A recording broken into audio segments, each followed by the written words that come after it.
ഇവിടെ ഉമ്മ മരിച്ചു. ഞാൻ വീട്ടിൽ ചെന്നു, മയ്യത്തും ചോന്നുണ്ട്. ലാ ഇലാഹ ഇല്ലല്ലാഹ് വിളിച്ചിട്ട് ഞാനാണ് ചോന്നത്. അപ്പുറത്ത് അനീഫ്ക. സലീം കുമാർ മരണപ്പെട്ടതിന് ശേഷം അദ്ദേഹത്തിൻ്റെ ജീവിതത്തിലുണ്ടായ ഒരു അനുഭവം പറയുന്ന ഒരു വീഡിയോ സമൂഹ മാധ്യമങ്ങളിൽ വലിയ രീതിയിൽ ചർച്ചയാവുകയാണ്.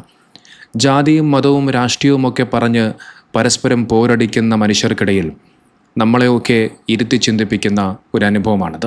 മുമ്പ് മരണപ്പെട്ടു പോയ കൊച്ചിൻ ഹനീഫ എന്ന് പറയുന്ന സിനിമാ നടൻ്റെ ഉമ്മ മരണപ്പെട്ട സമയത്ത് ആ ഉമ്മയുടെ മയ്യത്ത് കട്ടിൽ ചുമക്കുന്ന സമയത്തുണ്ടായ അനുഭവമാണ് സലീം കുമാർ ഒരു ചാനലിൽ നൽകിയ ഒരു അഭിമുഖത്തിലൂടെ പറഞ്ഞു വെക്കുന്നത്.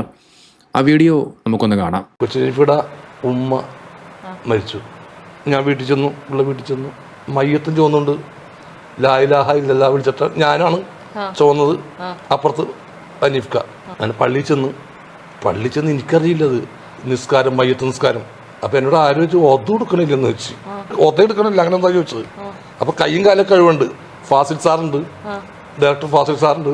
അപ്പൊ അവരൊക്കെ കയ്യും മുഖം കഴുകി കയറുന്നുണ്ട്. ഞാനും കയറി കയ്യും മുഖം കഴുകി. അപ്പോഴേക്കൂടെ ഹനീഫ്ക വരില്ല. കാരണം അത് മുസ്ലിങ്ങൾ മാത്രമുള്ള പ്രാർത്ഥനയാണ്. ഹനീഫ്ക്ക് ചിരിച്ചു ചെയ്ത് കണ്ടിട്ടല്ല. അപ്പൊ എനിക്കറിയില്ലല്ലോ. അങ്ങനെ അത് കഴിഞ്ഞോന്ന് ചോദിച്ചു, എടാ ഞാൻ എങ്ങനെയാടാ നിന്നോട് നന്ദി പറയേണ്ടത്. അപ്പൊ ഞാൻ പറഞ്ഞു, ഹനീഫ്ക ഇതിന് പ്രതികാരം ചെയ്തപ്പോ നിങ്ങൾക്ക് ഞാൻ ചാകുമ്പോ എന്റെ തലക്കുടിച്ച് നിങ്ങളും പോയാൽ മതി എന്ന് പറഞ്ഞു. അങ്ങനെ പുള്ളി പറ എന്ന് പറഞ്ഞിട്ട് ഭയങ്കരമായിട്ട് ദേഷ്യപ്പെട്ടു പുള്ളി. അങ്ങനെ ഒന്ന് പറയുന്നു പറഞ്ഞിട്ട് ഞാൻ അല്ലാണ്ട് വ്യക്തിപരമായിട്ട് നല്ല അടുപ്പമുണ്ടായിരുന്ന മനുഷ്യനായിരുന്നു. നോക്കൂ, സലീം കുമാർ പറയുന്ന ഈ ഒരു കാര്യം ഒരു കഥയല്ല. സലീം കുമാറും കൊച്ചിൻ ഹനീഫയും തമ്മിലുള്ള സൗഹൃദത്തിൻ്റെ ആഴം വെളിപ്പെടുത്തുന്ന ഒരു ഓർമ്മയാണ്. മതവും ജാതിയും ഭാഷയും ഒന്നും നോക്കാതെ ഒരു സഹോദരൻ്റെ വേദന തൻ്റെ സ്വന്തം വേദനയായി ഏറ്റെടുത്ത സലീം കുമാർ എന്ന മനുഷ്യൻ്റെ നല്ല മനസ്സാണ് ഇവിടെ നമുക്കെല്ലാവർക്കും കാണാൻ കഴിയുന്നത്. കൊച്ചിൻ ഹനീഫയുടെ ഉമ്മ മരണപ്പെട്ട സമയത്ത് ഒരു അടുത്ത സുഹൃത്തെന്ന നിലയിൽ, ജ്യേഷ്ഠനായ ഒരു വ്യക്തി എന്ന നിലയിൽ സലീം കുമാർ വിവരമറിഞ്ഞയുടൻ തന്നെ കൊച്ചിൻ ഹനീഫയുടെ വീട്ടിലേക്ക് ഓടി പോവുകയാണ്. അവിടെ എത്തിയ സലീം കുമാർ വെറുതെ മാറി നിൽക്കുകയല്ല ചെയ്തത്. നേരെ മറിച്ച് ആ ഉമ്മയുടെ മയ്യത്ത് പള്ളിയിലേക്ക് കൊണ്ടുപോകാനെടുക്കുന്ന സമയത്ത് മയ്യത്ത് ചുമക്കുന്നതിൽ ഒരാളായി സലീം കുമാർ മുന്നിൽ തന്നെയുണ്ടായിരുന്നു. ഒരറ്റത്ത് സലീം കുമാറും മറുഭാഗത്ത് കൊച്ചിൻ ഹനീഫയും ചേർന്നാണ് ആ മയ്യത്ത് കട്ടിൽ ചുമന്നത്. മയ്യത്ത് കട്ടിൽ ചുമക്കുക മാത്രമല്ല, മയ്യത്ത് ചുമക്കുന്ന സമയത്ത് മുസ്ലിമീങ്ങൾ പറയുന്ന ദിക്റായിട്ടുള്ള ലാ ഇലാഹ ഇല്ലല്ലാ എന്ന് ചൊല്ലിക്കൊണ്ടാണ് അദ്ദേഹം ആ മയ്യത്ത് കട്ടിലിനെ ചുമന്നുകൊണ്ടുപോയത്. നമുക്കറിയാം, ഒരു മയ്യത്തിന് അത്യാവശ്യം ഭാരമൊക്കെ ഉണ്ടാവും. ആ ഭാരമേറിയ മയ്യത്തിനെയാണ് ആ മനുഷ്യൻ പള്ളി വരെ അത്രയധികം ദൂരം ചുമന്നുകൊണ്ടുപോയത്. ഒരു അമുസ്ലിമായ സലീം കുമാർ തൻ്റെ സുഹൃത്തിനോടുള്ള സ്നേഹവും ബഹുമാനവും കാരണം ആ കർമ്മങ്ങളിലൊക്കെ സജീവമായി പങ്കെടുത്തു. അവിടെയാണ് ആ സൗഹൃദത്തിൻ്റെ ആഴം നമ്മളെല്ലാവരും മനസ്സിലാക്കേണ്ടത്. മയ്യത്തുമായി അവർ പള്ളിയിലേക്കെത്തി. മുസ്ലിം ആചാരപ്രകാരം നിസ്കാരത്തിന് മുമ്പ് ഒള് അഥവാ ശുദ്ധി വരുത്തൽ എടുക്കുന്നൊരു ചടങ്ങുണ്ട്. കൈയും മുഖവും കാലും ഒക്കെ കഴുകി വൃത്തിയാക്കുന്ന ഒരു പ്രക്രിയയാണിത്. പള്ളിയിലെത്തിയപ്പോൾ അവിടെയുണ്ടായിരുന്ന ഒരാൾ സലീം കുമാറിനോട് താങ്കൾ ഒളു എടുക്കുന്നില്ലേ എന്ന് ചോദിക്കുമ്പോൾ സലീം കുമാറിന് ആ ആചാരങ്ങളെക്കുറിച്ചോ അതിൻ്റെ നിയമങ്ങളെക്കുറിച്ചോ വലിയ ധാരണയില്ലായിരുന്നു. അദ്ദേഹം ചുറ്റും നോക്കിയപ്പോൾ എല്ലാവരും കൈയും മുഖവും ഒക്കെ കഴുകുന്നത് അദ്ദേഹം കാണുകയാണ്. അത് കണ്ടപ്പോൾ സലീം കുമാറും വിചാരിച്ചു, ഇത് ഇവിടെ വന്ന എല്ലാവരും ചെയ്യേണ്ട ഒരു കാര്യമായിരിക്കുമെന്ന്. ഒന്നും ആലോചിക്കാതെ സലീം കുമാറും നേരെ ചെന്ന് കൈയും മുഖവും ഒക്കെ കഴുകി ഒളു എടുക്കുന്നു. താൻ ചെയ്യുന്നത് ഒരു മുസ്ലിം മാത്രം ചെയ്യേണ്ട നിസ്കാരത്തിന് മുമ്പുള്ള ശുദ്ധീകരണ ചടങ്ങാണെന്ന് പാവം സലീം കുമാറിന് അറിയില്ലായിരുന്നു. തൻ്റെ സുഹൃത്തിൻ്റെ ഉമ്മയുടെ ചടങ്ങിൽ എല്ലാം കൃത്യമായി ചെയ്യണമെന്ന ആഗ്രഹം മാത്രമേ ആ പാവം മനുഷ്യനുണ്ടായിരുന്നുള്ളൂ. ചടങ്ങുകളൊക്കെ കഴിഞ്ഞ് പുറത്തിറങ്ങിയ സമയത്ത് സലീം കുമാറിൻ്റെ കൈപിടിച്ച് കൊച്ചിൻ ഹനീഫ പറഞ്ഞ ഒരു വാക്കുണ്ട്. ഇതിന് ഞാൻ എങ്ങനെയാണ് നിന്നോട് നന്ദി പറയേണ്ടത് എന്നുള്ള ആ വാക്ക്. കൊച്ചിൻ ഹനീഫയുടെ ആ വാക്കുകളിൽ സലീം കുമാറിനോടുള്ള വലിയൊരു ആത്മബന്ധവും സ്നേഹവും അടങ്ങിയിട്ടുണ്ടായിരുന്നു. ഇതിൽ നിന്നും അവരുടെ സൗഹൃദത്തിൻ്റെ ആഴം എത്രത്തോളം ഉണ്ട് എന്നുള്ളത് നമുക്ക് മനസ്സിലാക്കാൻ സാധിക്കും. ജാതിയോ മതമോ ഒന്നും അവരുടെ സൗഹൃദത്തിന് മുന്നിൽ ഒരു തടസ്സമേ ആയിരുന്നില്ല. ഈ വാക്കുകൾ പറയുന്ന സമയത്ത് സലീം കുമാറിൻ്റെ മുഖം ശ്രദ്ധിച്ചാൽ നമുക്കൊരു കാര്യം മനസ്സിലാക്കാൻ സാധിക്കും. ആ പഴയ കാര്യങ്ങൾ പറയുന്ന സമയത്ത് അദ്ദേഹത്തിൻ്റെ കണ്ണുകൾ നിറയുന്നുണ്ട്, ശബ്ദം ഒരല്പം ഇടറുന്നുണ്ട്.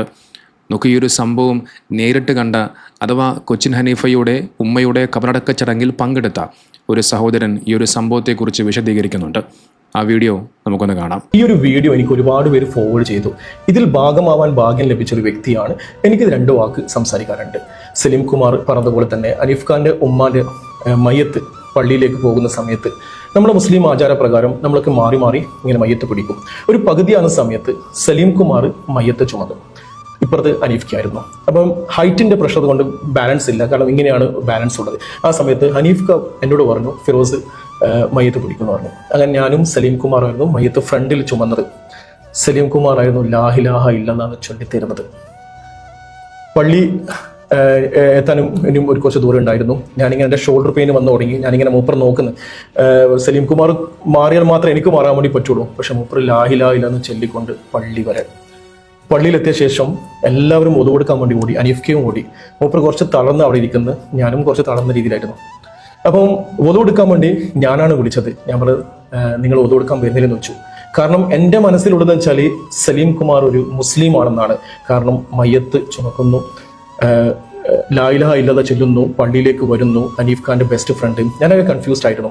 അങ്ങനെ മൂപ്പർ പറഞ്ഞാൽ ഒതു കൊടുക്കാൻ വന്നിട്ട് എൻ്റെ കൂട്ടത്തിന് ഒതു കൊടുക്കാൻ വന്നു.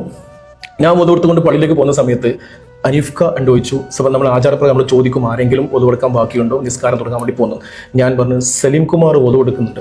അനീഫ്ക പറഞ്ഞു സലീം കുമാർ ഒതു കൊടുക്കുന്നു വെച്ചിട്ട് മൂപ്പർ നേരെ വന്ന് പറഞ്ഞ കാര്യമാണ് ആ പച്ചയിൽ ഇന്ന് ഈ മൂപ്പർ ഈ ഒരു വീഡിയോയിൽ ഇന്ന് കിട്ടിയ വീഡിയോയിൽ പറഞ്ഞിരിക്കുന്നത്. മയ്യത്ത് നമസ്കാരത്തിന് ശേഷം മറവ് ചെയ്യുന്ന തൊട്ട് മുന്നേ അനീഫ്ക ഓടിച്ചെന്ന് പുറത്തിരിക്കുന്ന സലീം കുമാറിനെ കണ്ടു. ഞാനും കൂടെ പോയായിരുന്നു. അനീഫ്ക സലീം കുമാർ പറഞ്ഞൊരു വാക്കുണ്ടായിരുന്നു.